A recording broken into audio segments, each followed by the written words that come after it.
Šiandien mes kalbam vis dėlto apie jau šiek tiek naują dalyką, apie komunikaciją toj srity, kuriam jūs esate ekspertai. Komunikacija, aš iš tiesų dirbu daugiau negu 20 metų, tenka dėstyti susijusias temas, su kibersaugumu asmeniškai irgi vienoje kitoje situacijoje yra tekę susidurti. Bet prieš pradėdamas aš tiesiog noriu visada užbrėžti tam tikrą liniją, apie ką mes kalbėsim ir ką nekalbėsim. Man sakė, būtinai sutilpti į tą laiko limitą, aš bandysiu į tai orientuotis. Vis dėlto, kai kalbam apie krizės, krizė visada yra žala. Bet negalima tikėtis, kad mes, jūs galite surasti istorijų ir pasakojimų, kai atskiros krizės tapo sėkmės istorijom. Bet didžioji dauguma krizių, didžiosios daugumos mes jos netgi nematom. Didelė erdvė, kai mes patiriam nuo mažų problemėlių iki organizacijų pabaigos, nes krizės didžiausias rezultatas arba didžiausia žala yra organizacijos pasibaigimas, bankrotas ar kitokia pabaiga. Bet prieš pradedant visada kalbėti apie kažkokius dalykus, nes jūs turite, daugelis iš jūsų turite komunikacijos žinių, bet tikrai nesat to dalyko ekspertai. Tai tam, kad pradėti kalbėti apie tuos pačius dalykus, aš visada noriu pradėti nuo tam tikrų rėmų apsibrėžimo, kad mes kalbėtumėm tais pačiais dalykais. Bet prieš kalbėdami apie rėmus, pabandykim pasiklausyti vieno autoriaus. It comes down to trying to expose yourself to the best things that humans have done, and then try to bring those things in to what you're doing. I mean, Picasso had a saying, he said, good artists copy, great artists steal. And we have, always been shameless about stealing great ideas. And I think part of what made the Macintosh great was that the people working on it were musicians and poets and artists and zoologists and historians who also happen to be the best computer scientists in the world.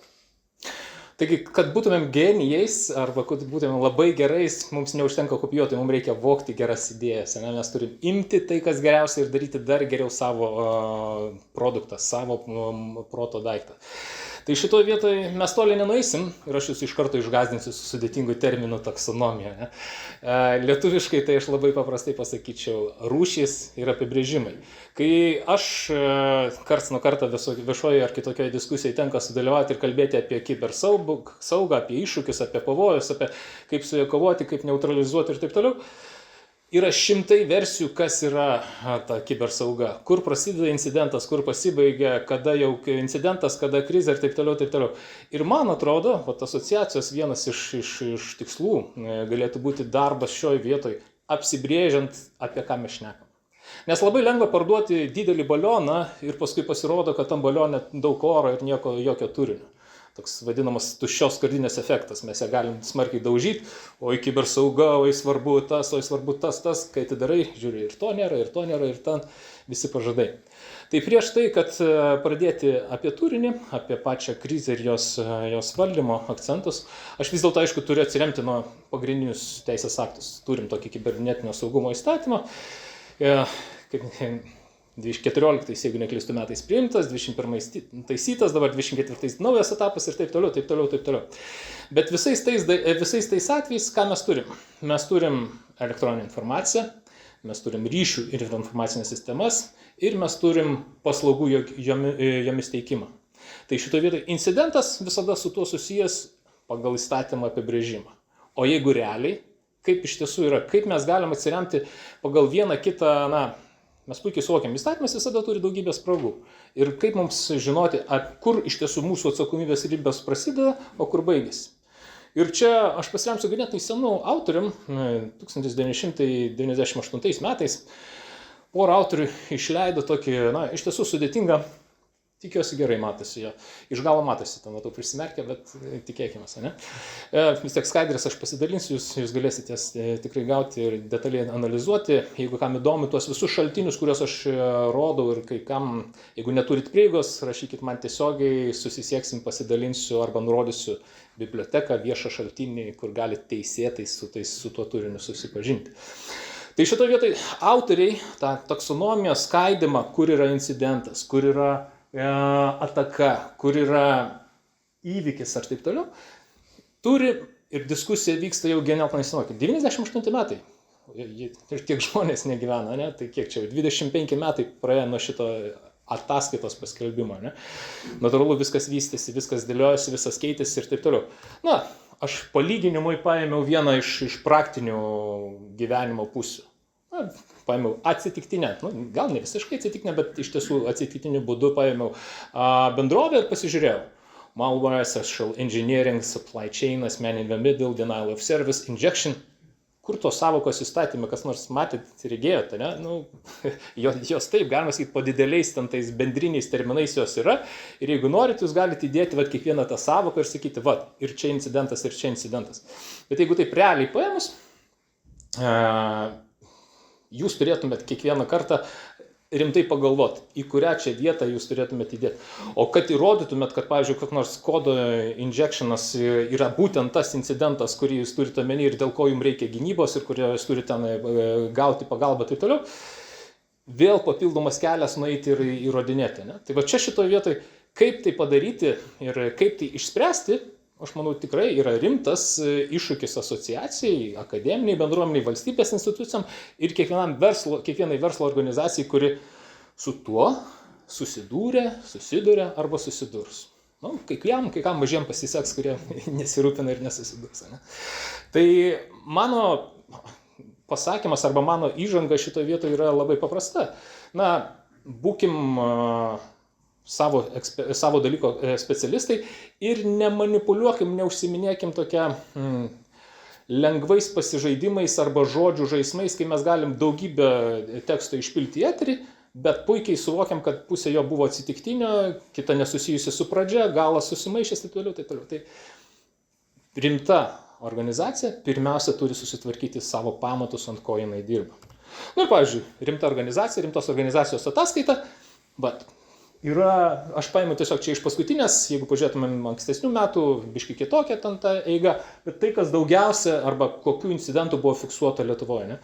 Ir šitoje vietoje vėlgi jau pas tas skirstimas man vėlgi signalizuoja, ne, kad lyginu įstatymą, lyginu pagrindinę įstaigą, kuri tuo tarsi valstybinę įstaigą, kuri tuo užsiima, lyginu teoretinę bazę ir matau, kad yra daug nesutapimų, daug nesujungtų galų. Ar jie gali būti nesujungti? Kol kas mes tokią situaciją turim, bet manau, kad tai yra esminis trukdis efektyviam darbui ir, svarbiausia, efektyviam susikalbėjimui.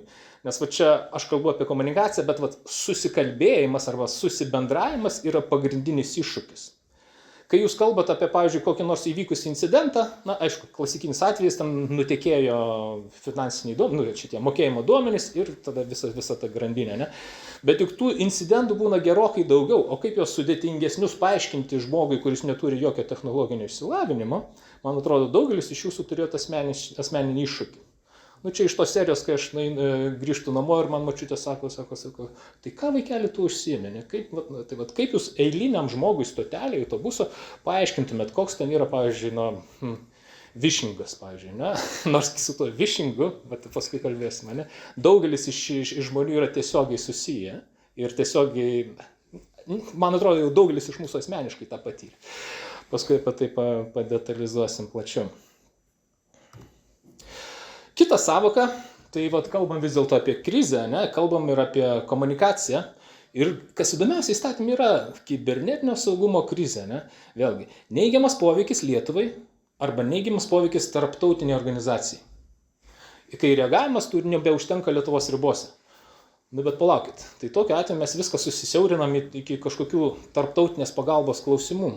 Ne? Taip aš skaitydamas iš šono galiu kelti klausimą. Tai palaukit. O jeigu aš dirbu, nežinau, Zarasuose kokioje nors normalioje įmonėje, kur dirba 200 žmonių, jokios ten man užsienio pagalbos nereikia, bet aš turiu realią problemą. Tai ką, čia jau nebe incidentas, čia jau nebe krizė ir čia nieko aš nebegaliu tikėtis. Ir mes susidurėm labai kitų dalykų, ne? Kad pasirodo valstybiniai teisės aktai yra orientuoti iš esmės į valstybinį sektorių. Aš taip labai hiperbolizuoju, bet taip jeigu supaprastinus, tai tada kas? Tai visi kiti smulkesni kas yra tada? Čia jau nebe kibernetinis saugumas, Aš neturiu paprasto atsakymo, ne? Bet aš žinau iš praktikos, aš kaip sakiau, praktikas, 20 metų su komunikacija dirbantis, aš žinau, kas yra krizė gyvenime, ne? O krizė gyvenime, ir aš jau perinu prie kitą sritį, kur jūs tikriausiai busit mažiau susipažinę, paėmiau vieną iš klasikinių, Kumsas, autorius, tas kažkiek tai studijavot krizių komunikaciją, tikrai vienu ar kitu kampu busit girdėję. Ir čia aš noriu jums tarptų visų kitų apibrėžimų yra apačioje jo paties parašytas, tai yra an event that is unpredictable, major threat that can have a negative effect on organization, industry or stakeholders if handled improperly. Vėlgi, esminė kažkokia tai grėsmė arba esminė žala organizacijai, kažkokiam subjektui. Ir įvykis, kuris nenuspėjamas arba kuris nebuvo nuspėtas. Ir čia mes tada iš karto atsiduriam prieš problemų, kaip apibrėžti, kada ta krizė yra ar nėra. Ne? Na, aš nuosekliai žinau, kad imu kyšius, ne? Ir vieną kartą mane sugavo. Čia krizė ar ne? Nu, jeigu tai imi kyšius, tikrai tikėtina, kad tu vieną kartą įkliūsi. Čia jokia krizė, čia tiesiog tavo ydinga veikla, kurią tu blogai darai. Tai nėra krizė. Taip, organizacijai, kuri to nežinojo ir kuri čia stebuklas ir nežinia, ne? Tai natūralu krizė. Bet jeigu tu nuosekliai laikai atvirus savo raktus piniginiai įsidėjęs ant pin kodą užsirašęs ant lapeliuko, tai koks čia tavo krizė? Čia ne krizė, čia yra tavo aplaidumas ir to aplaidumo sukeltos pasekmės. Vėliau, kuo tai išsirutulioja, aišku, vėlgi, organizacija nekalta, nu kaip nekalta, vėlgi, jeigu organizacija nedarė mokymų, jeigu neprižiūrėjo, kad jūs taip darytumėt, kad turėtumėt 2 faktorių autentifikaciją, kad turėtumėt elektroninius parašus, taip toliau. Vėlgi klausimas, kas aplaidus šitoje vietoje, ar jūs kaip darbuotojas, ar organizacija, kuri tam neskiria dėmesio. Bet aš paimu tokį apibrėžimą, galima imti kitokį apibrėžimą, galima imti diskutuoti vėlgi. Mano visas pranešimas tam tikra provokacija ir parodymas, kad yra erdvės diskusijai, yra erdvės jūsų įsigilinimui ir darbui tolesnė. Dar net svarbesnis dalykas, kas yra krizės valdymas, kaip ją valdyti. Ne? Ir vėlgi aš remiuosi tuo pačiu Kumsu ir sakau, seeks to prevent or lessen the negative outcomes of a crisis and thereby protect the organization, stakeholders or industry from damage. Valdymas krizės susiveda į žalos mažinimą. Čia aš vadinčiau toks, aksioma. Nors jeigu ir dėl šito teiginio galiu ginčytis ir pateikti argumentų, kad tai iš tiesės pagrindinis tikslas, kurį mes darom bet kokioj krizėje, tai yra sumažinti žalą. Idealiais, sakau, kaip minėjau, atsitiktiniais atvejais gali atsitikti tokių dalykų, kad mums pasiseka ir mes iš krizės išeinam šiek tiek pliuse. Bet tai yra išimtis iš taisyklės. Visos krizės, vėlgi ne visos, 99,9% krizių baigėsi su minusiniu rezultatu organizacijai, asmeniui ar kitam subjektui, kuris tą krizę patiria. Ir todėl visas valdymas susijęs su suminės žalos sumažinimu. Kaip ją apskaičiuoti, čia vėlgi sudėtinga ilga diskusija, per šiandien mes to tikrai nepadengsim, bet tą tikrai galima skaičiuoti. Ir kolega mano, jeigu neklystu, po to irgi šiek tiek kalbės apie tai, kaip vertinti didelius duomenis, kaip juos galima integruoti į visą šitą procesą, kad pamatuoti, padėlioti. Šitas buvo sėkmingas, nesėkmingas, šitas pavyko, nepavyko. Pabaigsiu apie įžangą ir pradėsiu tai, kas jums galbūt mažiau bus žinoma. Ir aš atsiremiau vėlgi, kaip sakau, Jobsas sakė vogti geras idėjas. Jas imkim ir pavogkim. 2 idealūs modeliai, ne idealūs, labai geri, kuriuos aš rekomenduoju ir kuriuos tikrai verta pasimti. Tas pats Kumsas ir situatyvinė krizės komunikacijos teorija. Jeigu labai paprastai išverčiant į lietuvių kalbą, ką tai reiškia situatyvinė, kitaip tariant, kad jūs krizę valdot pagal tam tikras situacijas arba jų modelius. Bet jeigu čia įmatytumėt, yra denial, diminishment, rebuilding, bolstering. Iš esmės, šitos 4 reakcijos apima jūsų visas galimas reakcijas į bet kokią krizės situaciją. Su denial, man atrodo, visi susipažinom. Nieko panašaus nebuvo, aš nekaltas, nieko nemačiau, čia ne mūsų krizė, čia krizės nėra. Neigiam ir važiuojam. Menkinimas, pavyzdžiui, čia žinot, ta prasme, tokios taisyklės, visiems pasitaiko, visus ten išlaužia, tai kas čia nieko tokio. Kalties mažinimas arba žalos mažinimas, bandymas tai nukalbėti. Atsiprašymas, apologija, atsiprašymas, pasiteisinimas, yra tai kad jūs bandot, sakom, gerai, nugrimzdom iki dugno, dabar jau tik į viršų. Ne visada pasiseka, bet tokia pozicija, jeigu jūs primat klasikinę poziciją, tarp kitko, tyrimai rodo, kad tai yra ilgų laikotarpių efektyviausia ir prasmingiausia reagavimo į kažkokią tai krizę metodiką arba būdas.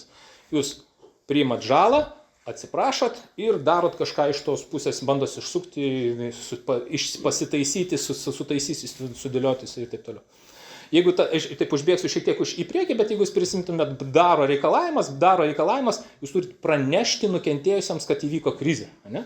Tai iš esmės tas daro reikalavimas, jis neatsirado tuščioje vietoje, jis atsirado iš praktikos ir iš gerosios praktikos pavyzdžių, kad jeigu atsitiko krizė, pirmiausia informuok visus susijusius, kurie vienaip ar kitaip patyrė žalą. Patyrė žalą, informuok, kad jie patyrė. Ir svarbiausia, duokit jiem tokį kaip garo nuleidimo kanalą, taip žargonu, gal negražiai, bet visiems nukentėjusiems krizei duokit kažkam tai, kur jie galėtų skambinti, keikti ir rašyti piktus komentarus, taip toliau. Jeigu jie parašys jums komentarą, jūs tą komentarą išgirsit, perskaitysit, visą kitą, tai garas nueis, jūs jį nukanalizuosit ir viskas bus normaliai. Jeigu jie pradės rašyti laiškus į vieną ministeriją, į kitą ministeriją, į vieną tarnybą, į trečią, žiūrėk, ten kas nors ir užsisuks ir visas procesas užsikurs. Tai praktika rodo ir daro reikalavimai nėra atsitiktiniai. Jie iš tiesų suderinti ir su komunikacijos teorija. Tai kad viskas su to gerai. O taip, paskutinis variantas yra apskritai, tai čia aš nekaltas, čia visi mes tokie ir taip toliau. Vėlgi, tų variantų mes, aukos, vadinkim taip, jeigu galima sakyti, variantas, mes tų tikrai variantų turim ir gyvenimą matėm. Bet SCST, prisiminkit šitą santrupą, internete galite rasti dauginę šaltinių, nerandat šaltinių, rašykit man, aš jums pasidalinsiu bent jau su pamatiniais pagrindiniais šitos teorijos pagrindais. Kaip sakiau, laikas mūsų ribotas, tai aš judu į priekį. Dar 10 minučių turiu, tai? Gerai, liuks. Pusė slaido jau praėjo. Važiuojam toliau. Kitas dalykas, ką mes irgi pagal Jobso patarimą galim sėkmingai pasivokti, bet čia net nereikia vokti, nes čia yra tiesiogiai mums nemokamai pateikta žinot tokį CDC, Amerikos tokia sveikatos centrų arba sveikatos įstaigų koordinuojantį įstaigą. Daug rekomendacijų per COVID davė ir taip toliau. Bet čia ne pirmas atvejis, jie nuosekliai dirbo, dar praeitam dešimtmetį jie padarė didžiulį puslapių skaičių, aš jau net nepasakysiu, bet ten tikrai 100 puslapių yra rekomendacijos, kaip elgtis krizės situacijų. Ir aš prie to CERC ritmo dar grįšiu, bet principas yra toks. Tas viskas guli ant stalo. Jūs atsidarot bet kažkurį iš šakinių patarimų vadovėlių ir sako, žinutės bendruomeniai, kaip bendruomenė įjungti jūsų krizės valdymą. Paukštin viskas pažingsniui padaryta. Tam paskambina, tą įtraukit, tam suteikit tokią rolę, tą rolę daro tą ir minimizuoja tokią ir tokią riziką. Tai pavyzdys yra, šaltiniai yra, imkit, naudokit, mokytis, jūs tikrai didžiąją dalį galvos skausmo nuo savęs nuimsit, nes jums nereikės galvoti, išradinėti dviračio, viskas išrasta. Ir nemokama, tarp jų, atvirai prieiga. Taip, tai va šitoje vietoje vienas iš dalykų, aš jau grįšiu prie Kumso ir sakysiu, kad didžioji dalis krizių, kuriuos mes šiandien vadinam krizėmis, jos nėra krizės. Krizės turi būti tada, kai tai yra iš tiesų esminė žala arba esminės pavojus organizacijos veiklos tęstinumui. Jeigu organizacija po tos krizės susimokės 10 000 eurų ir toliau ramingai gyvuos, jokia čia ne krizė. Sugriuvo, kad ir pusė fabriko, bet jokios žalos, o to fabriko sugriuvimas apdraustas draudime ir taip toliau. Kokia čia krizė? Priešingai, naują įrengimą pasistatys organizacija. Ne? Aišku, jeigu žuvo žmogus, jeigu padaryti esminę žalą sveikatai, jeigu galimai kilo ten kažnors, tiekimo sutrikimai, verslo partneriai nukentėjo, jeigu nukentėjus yra, taip, tai yra jau potenciali krizės užuomazga. Bet vėlgi, ta krizė yra tik tada, kai yra esminė užuomazga. Jeigu jūs perskambino tiem patiem nukentėjusiems, kiekvienam asmeniškai ir su kiekvienu suderinot, kad viskas tvarkoja ir jis pykčio nelaiko, vėlgi, tai buvo incidentas, kurį jūs suvaldėt. Incidentas visada gali virsti krize, ir gali virsti esminiam sutrukimais jūsų veiklos organizacijos. Bet jeigu jūs sėkmingai valdot, to neatsitiks. Važiuojam toliau. Krizės etapai. Ir čia aš jau pasiremsiu dviem vėlgi išoriam teorijom. Aš užmėtysiu tiesiog idėjom, kad jūs galėtumėte toliau ieškoti šaltinių ir analizuotis. 8, jeigu neklystu, ar 70-metį Rodžersas vienas pirmųjų pradėjo plačiau kalbėti apie inovacijų difuziją arba difuzijų inovacijų teoriją, DIT, jeigu angliškai trupmena. Ir ką jis sako, viskas kinta taip palengva, ne? Tai visa šita kreivė yra lygiai taip pat ir su krize. Jūs turit suprasti, kad jums pradžioje atrodo, kad tai ne krizė, paskui jūs patenkat į tą krizę, vėlgi jūs nukrentat. Ir kiekvienas taip žmogus mes kažkokią taip tokią vienokią ar kitokią aukštesnę ar žemesnę kreivę praeinam. Lygiai taip pat kitas dalykas yra Kubler-Ross arba Dabda modelio variantą, tai yra bet kokia, jinai kalbėjo apie, jeigu neklystu, kai žmogus tavo artimas miršta, kaip tavo praeina visos emocijos, kokias fazes. Tai yra denial, anger, bargaining, depression ir acceptance. Čia tik tai papildomas yra variantas, ta prasme, mes labai retai kalbam, bet iš esmės labai dažnai tas atsitinka, kad ta krizė užsitęsia ir kitaip tariant, mes neišeinam, mes nepriimam tos krizės ir mes gyvenam toj depresijos, ta prasme, apatiniai būsenoje niekaip neišeidami iš tos krizės. Tai va čia paradoksas, kalbėjo apie atsisveikinimą su savo mirusiais artimaisiais, bet lygiai taip pat mes esam toj pačioj pavojo stadijai, kalbėdami apie krizę ir kibersaugumo situacijai. Krizė gali užsitęsti, jeigu jos neišspręsim, jeigu mes nesugebėsim sudėlioti argumentų kiekvienai tai nukentėjusių grupių, nenukentėjusių, o suinteresuotųjų grupių. Grįžtu prie pagrindinės skaidrės ir pagrindinės tokios įžvalgos, manyčiau. Vėlgi, vokim tas idėjas, kurios yra geros ir teisingos. Ir šita idėja yra labai gera ir teisinga. Krizės prasideda nuo pasiruošimo. Tai, kad daugelis mūsų nesiruošia krizėm ir aš čia labai džiaugiausi, kai mano vaikai prieš savaitę, prieš 2 turėjo kelis kartus išeiti iš mokyklos, sustoti ten kažkur lauke, paskui vėl sugrįžti, vėl paskui išeiti, kitą dieną vėl sugrįžti, paskui jau kažkas sugalvojo, kad galima ir nuotolinį daryti, kai kas paskui sugalvojo, kad galima elektroninio pašto adresą pakeisti ir padaryti jį automatiškai nenuskanuojamą. Mes mokomės. Tai tas mokymasis arba tas ruošimasis ir yra esminis krizės planavimo veiksmas. Man su viena didelė organizacija yra tekę prieš 5 metų, jau ne 5, dabar 7 metų, daryti didžiulį krizių katalogą, kas pas juos organizacijoje gali nutikti. Tai mes suradom 12 stambių krizių grupių, kas gali atsitikti tai organizacijai. Ir ten gamybinės, ten tai mažoji dalis, ten daugybė visokių visų stakeholderių, visų suinteresuotųjų grupių galimų klaidų, visų organizacijų skirtingų auditorijos, visų verslo skirtingų partnerių ir taip toliau. Tai CERSas, vadovas mums sako, ruoškimės. Pasiruoškim žinutes, pasiruoškim kažkokias partnerystės, taip toliau. Kas čia, vėlgi, turėjom šitą atvejį dabar su Izraelio karu, ne? Ir pasirodo, ministerija neturi karštos linijos, kurie galėtų štai taukšti ir galėtų pradėti veikti. Ar čia kosminis laivas šiais laikais padaryti karštą liniją? Aš suprantu, kainuoja paruošimas, kainuoja, ta prasme, jos išlaikymas, taip toliau, bet tai ir yra, kur yra pridėtinė vertė.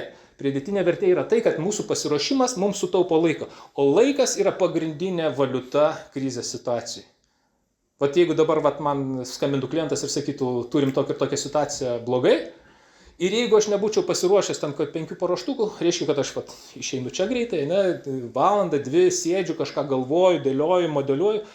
Tuo tarpu didžioji dalis krizių situacijų mes jas puikiai žinom.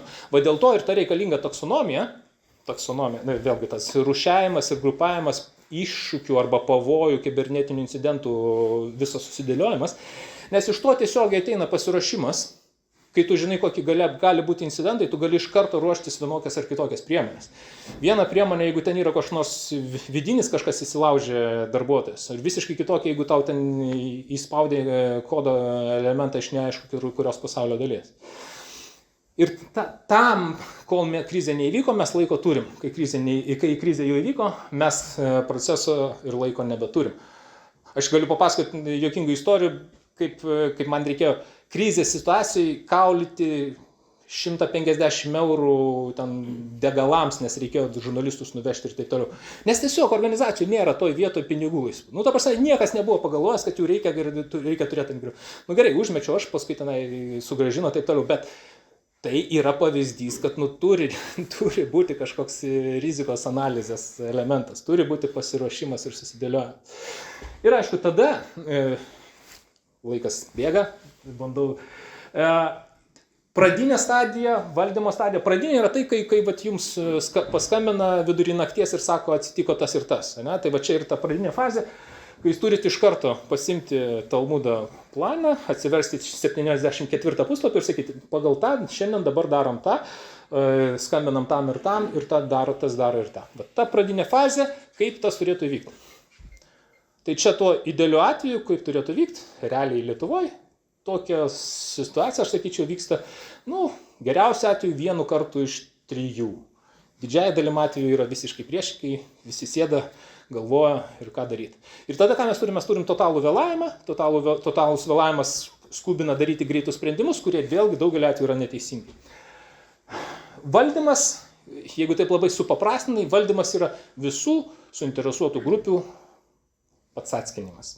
Mes važiuojam į ligoninę nukentėjusiems gėlių nuvešam, mes važiuojam akcininkam ir skambinam akcininkam ir sakom, jums greitai duosim visus duomenis, kokia situacija, kiek čia to sugriuvo, kiek nesugriuvo, kiek išliko, kiek neišliko. Visom tarnyboms, ten kokia nors maisto inspekcija arba veterinariai, mes skambinam irgi vežam, ta prasme, mielai bendradarbiausim, viską duosim, taip toliau, taip toliau. Aišku, jeigu jūs neužimate to pirmosios to denial pozicijos ir sakot, čia jokios krizės nėra, nieko nebuvo, aš nieko neįsileidžiu, nieko nemačiau ir taip toliau. Kai kuriais atvejais tas irgi veikia. Mes turėjom atvejį, tokį liūdną atvejį Zolitudėje, Rygoje, kai ten žuvo 54, jeigu neklystu žmonės sumoje, ne? Tai Maksimas pirminė pozicija ir ta buvo, aš didelis, man čia neįdomu, aš čia nieko nesusijęs, čia ne mano ir taip toliau, ne? Bet paskui vis dėlto įsisuko, pasikeitė vadovybė ir susidėliojo varžteliai pagal teisingą liniją. Ir žiūrėk, ten po 3 mėnesių, aš bijau sumanau, po 3, jeigu neklystų, grįžo visas Maksimos rezultatai į bazinį lygį, o po pusės metų, man atrodo, ten jau buvo į pliusą vėl išėjo augimas. Taip kad, jeigu jūs sudėliojat, arba jūs esat labai didelis ir viską valdot, teoriškai jūs turit galimybę eiti buldozeriu per krizės, bet tai ilgų laikotarpių tai neveikia, iš karto pasakysiu. Taip, tai valdymo dalis ta, kai jūs viską iš vienos pusės dirbat su suinteresuotom grupėm, iš kitos pusės sprendžiat krizę. O aš nesutiksiu su viena pradžioje nuskambėjusia faze, kad komunikacija kibernetinio saugumo atvejais yra pagrindinis dalykas. Ne, komunikacija niekada nėra pagrindinis krizės valdymo elementas. Krizę valdo specialistai. O komunikacija yra mažas toks andekliukas ant to sūrio. Taip. Jeigu tą padarysi blogai, tą apipavydinimą bus blogai. Bet pirmiausia, reikia suvaldyti krizę. Reikia uždaryti tekančius duomenis, reikia uždaryti prieigas, reikia suvaldyti programinį kodą, reikia atstatyti duomenis, taip toliau. Čia yra krizės pagrindas. Jeigu mes nesutvarkysim krizės pamato, nuo to niekur nebus. Rezoliucija arba tai, ką mes Lietuvoje visada užmirštam, tai mokytis iš savo klaidų. Taip, formaliai rėmai, aš čia vėlgi tada jau prasibėgsiu, nes matau, vėluoju, bandau suspėti. Taip. Bdaras, kaip ir minėjau pradžioj, nėra atsitiktinis, jis būtent pagal tą gerąją praktiką, kai turi būti valdoma komunikuojama. Trumpi patarimai, ką mes turim šiandieną, tai mes turim minimalų laiką reaguoti, mes turim teisinių įrankių efektyvumą minimalų, kreiptis į policiją praktiškai niekas jums nepadės. Sklaidos turinio kontrolė vėlgi itin ribota, tik už reklamą. Jūs nieko greituoju būdu nepastumsit, jeigu jums skubiai reikia. Pagrindinis dėmesys yra kontroliuojamas įrankiams. Tai, ką jūs valdot, savo interneto svetainę, savo interneto puslapis, į ten pušinat reklamą, skleidžiat spamą ir taip toliau, jeigu to reikia, jeigu tą nusimatėt, kad jums reikia informuoti atitinkamas publikas. Ir tokios dvi auksinės taisyklės - pavogti griaustinį ir atsitraukti pagautų priekaištų. Tai vienas dalykas pavogti griaustinį yra tai, kad jūs visada pranešat blogą žinias patys pirmieji, jūs nepaleidžiat žinios iš savo rankų. Jeigu turit blogą žinią, jūs išeinat, kad turit blogą žinią. Ta pati daras jums rekomenduoja. Pirmi praneškit. Iš karto nuimsit didžiąją dalį blogybės, nes kontroliuosit situaciją. Atsitraukti pagautų priekaištų, jeigu matot, kad kažkas tai ten verkia, jūs atsitraukit, labai atsiprašau. Aš kaltas, prisimu kaltę ir taip toliau. Aišku, čia visada derinkit su teisininkais, galit kai kuriais atvejais prisikalbėti. Ir 10, čia mano subjektyvus topas, vėlgi, krizių darau su klaustuku. Ir aš manau, kad didžiausia dalis iš jų vis dėlto aš atkreipčiau į tai, kas nėra pamatyta. Aš beveik esu tikras, kad čia nėra esminių krizių, kurias Lietuva patyrė. Nes iš vienos pusės jos buvo arba sėkmingai suvaldytos, arba jos visiškai buvo nesuvaldytos ir Lietuva kažką tai pralaimėjo, bet niekas neišdrįso apie tai net pasakyti. Čia mano asmeninė nuomonė ir, šiek tiek gal sąmokslo teorija. Bet vien tai, kad, pavyzdžiui, tas sodros duomenų nutekėjimas 2005 metais, paskui ten kažkaip tyliai užgeso, sodros duomenų 1,5 milijono įrašų bazinių duomenų apie visus Lietuvos dirbančiuosius. Iš esmės apie visą Lietuvą vienas nutekėjimas. Skandalas buvo minimalus, sakyčiau. Taip, ir pagrindiniai 5 patarimai - greita reakcija, dėmesys visus susiregistruokit, kas nukentėjo, kas vienokią ar kitokią žalą patyrė. Visada remkitės faktais ir nemanipuliuokit. Krizei blogiausias dalykas yra meluoti arba kažką tai interpretuoti, sukti į savo pusę. Ir pagal krizės mastą, kiek tai yra rimta, atitinkamai traukit skirtingą žmogų. Jeigu komentuos 3 kurso studentas, tai čia ne apie krizę kalba. Jeigu esminė žala, savo vadovas, jeigu labai esminė žala, net ne vadovas, o dalininkai, akcininkai, pagrindiniai taip toliau. Ir vis dėlto planą turite, bet jo niekada nesiremėt, nes jis visada keičiasi. Planas yra tam, kad jūs turėtumėt bazę ant stalo, kai atėjot ir žinot, kad krizę turit. Nuo to momento jūs analizuojat visus plaukiančius duomenis ir keičiat planą pagal tai, ką vienaip ar kitaip gaunat. Ačiū.